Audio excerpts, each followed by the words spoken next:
10 साल के बाद जब नेपाल की टीम वर्ल्ड कप खेलने के लिए पहुंची तो पहले मुकाबले में नीदरलैंड ने नेपाल को 6 विकेट से हरा दिया। हालांकि इस मैच में नेपाल की क्रिकेट टीम जरूर हारी, लेकिन फैंस ने दिल दुनिया भर में जीत लिया, चाहे वो नेपाल हो या जिस जगह पर मैच हो रहा था वहां पर। नेपाल के कैप्टन रोहित ने इस मैच में हार के बाद कहा कि यार ऐसा लगा ही नहीं कि हम नेपाल में नहीं खेल रहे थे, जिस तरह से हमें क्राउड का सपोर्ट मिला, क्योंकि क्राउड वेस्ट इंडीज और अमेरिका में दिखाई नहीं पड़ रहा है। बड़ी टीमों के मैचेस उतने शुरू हुए नहीं हैं, बड़ी टीमें आपस में उतनी भिड़ी नहीं है, ऐसे में क्राउड काफी हद तक गायब रहा है। लेकिन नेपाल क्रिकेट के फैंस, जिनके बारे में अक्सर हम कहते हैं कि दुनिया के सबसे लॉयल क्रिकेट फैंस में से एक हैं, वो नेपाल में भी जहां जहां स्क्रीन लगी थी वहां पर मुस्तैदी से डटे हुए थे, और जहां पर यह मैच हो रहा था वहां पर स्टेडियम में भी टीम का हौसला बढ़ाने के लिए गए थे।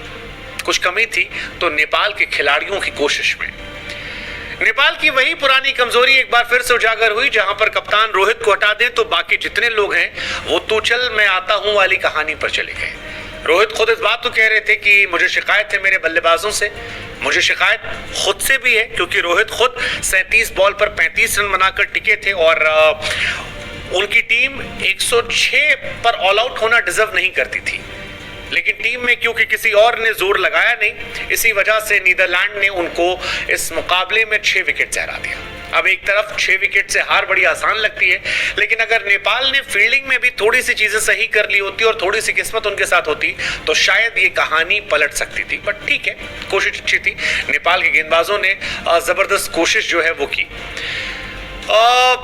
नेपाल की तरफ से तो जो रहा, लेकिन नीदरलैंड भी वो टीम है जिसके बारे में बार बार हम कहते हैं कि नीदरलैंड एक ऐसी टीम है जो अक्सर संघर्ष करने के लिए जानी जाती है। नीदरलैंड वो टीम है जो अक्सर लड़ाई लड़ना जानती है, और क्रिकेट उनके यहाँ लिमिटेड लोग खेलते हैं। ऐसे में जो खेलते हैं वो बड़े पैशन से खेलते हैं, और इसी में से एक नाम था मैक्स ओडुट का, जिन्होंने 48 गेंदों पर 54 रन बनाकर नेपाल के इंटरनेशनल मैच जीतने के सपने को चकनाचूर कर दिया। विक्रमजीत सिंह ने भी 22 रन बनाए, साइब्रैंड ने 14 बनाए, और कैप्टन स्कॉट एडवर्ड जो है 5 रन बनाकर आउट हो गए। लेकिन ओवरऑल कैचेस का ड्रॉप होना, रन आउट का मिस होना, फील्डिंग का खराब होना नेपाल के हार की वजह बना। नेपाल के कप्तान रोहित भले कह रहे थे कि काठमांडू नहीं है, दलास है, लेकिन शायद वो इस बात को समझ नहीं पाए, इस कंडीशंस को सही से रीड नहीं कर पाए, और 109 रन जो थे वो नीदरलैंड ने केवल 18.4 ओवर में चेस कर लिए। नेपाल की कहानी खत्म नहीं हुई है, लेकिन नेपाल के फैंस नेपाल क्रिकेट टीम से शायद कहना चाह रहे थे कि हम आपसे थोड़ा सा बेटर एक्सपेक्ट किए थे, थोड़ा सा आपको और संयम दिखाना था, क्योंकि आपकी टीम में पोटेंशियल है, इसमें कोई दो राय नहीं है। लेकिन उस पोटेंशियल का फायदा क्या कि अगर आप उसका इस्तेमाल ना कर पाए, क्योंकि नेपाल फैंस ने तो पूरी तैयारियां कर रखी थी। काठमांडू में बड़ी बड़ी स्क्रीन लगाई गई थी जो T20 वर्ल्ड कप को लेकर थी। नेपाल क्रिकेट को सपोर्ट करने के लिए लोग घरों से बाहर निकले थे, और ऐसा लगा कि कहानी जो है वो सारी अलग है। इनफैक्ट सामने वाली टीम से भी लोगन वैन वीक ने कहा कि हमें यकीन नहीं हो रहा था कि ये नेपाल में मैच हो रहा है या डलास में, क्योंकि क्राउड जो था वो बिल्कुल नेपाल की तरफ था।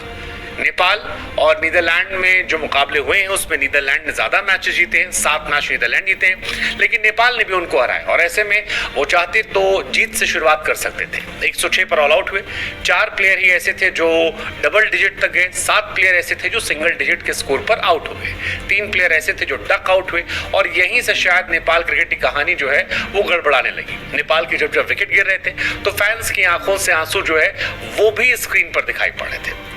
मसलन कुशल जो है वो केवल 7 रन बनाकर आउट हुए, और जल्दबाजी में वो शॉट मारकर आउट हुए, कोई जरूरत नहीं थी उसकी, LBW हुए वो। आसिफ शेख एक फालतू शॉट था जिसपे वो आउट हुए। अनिल शाह केवल 11 रन बनाकर आउट हुए। कप्तान रोहित टिक गए थे, आउट दिए गए थे, लेकिन फिर रिव्यू लिया गया, उसमें नॉट आउट हुए LBW से, लेकिन 35 बनाकर गए। कुशल मल्ला 9 पर गए। दीपेंद्र सिंह एरी जिन्होंने छक्कों का रिकॉर्ड बनाया था वो सिर्फ 1 रन बनाकर आउट हुए।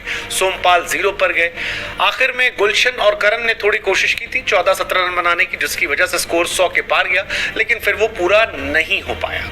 गेंदबाजी की बात की जाए, सोमपाल ने अच्छी गेंदबाजी की, 4 ओवर 18 रन, दीपेंद्र अच्छी गेंदबाजी की, 2 ओवर 6 रन। बाकी टीम जो है वो इन एंड आउट थी और इसी वजह से मामला गड़बड़ा गया। खैर कोई नहीं, अभी शुरुआत है, लेकिन इसके बाद नेपाल के मुकाबले बड़ी टीमों से हैं। श्रीलंका से 12 जून को मुकाबला है, साउथ अफ्रीका से 15 जून को मुकाबला है, बांग्लादेश से 17 जून को मुकाबला है। क्या नेपाल इनमें से किसी को हरा पाएगा? बांग्लादेश, साउथ अफ्रीका या श्रीलंका? अगर नेपाल इनमें से किसी को हरा पाता है तो ये उन फैंस को रियल ट्रिब्यूट होगा जो नेपाल को आंख मूंद के सपोर्ट करते हैं। Let's just see, top 2 team जो होगी वो सुपर 8 में जाएगी। नेपाल सुपर 8 में जाए या ना जाए वो एक अलग कहानी है, लेकिन हम आशा करते हैं कि अगले जो 3 मैचेस उनके हैं, इन 3 मैचेस में वो अपने फैंस का ड्यू उन्हें जरूर देंगे। 12 जून, 15 जून, 17 जून, ये 3 तारीख आप भी नोट कर लीजिएगा। और नीदरलैंड, वेल प्लेड। नीदरलैंड कई बड़ी टीमों को शॉक करने के लिए जाना जाता है, आज नेपाल को किया है। नीदरलैंड भी एक वो देश है जिसमें क्रिकेट का जुनून जो है वो अलग है। कम लोग हैं लेकिन जो हैं वो बड़े तगड़े वाले हैं, और इसीलिए जब ये टीमें आपस में खेलती हैं तो हमें लगता है कि इनको सपोर्ट करना, इनको मोटिवेट करना हमारा और आपका कर्तव्य बन जाता है। So my respect for Nepal cricket team and please play well Nepal cricket team.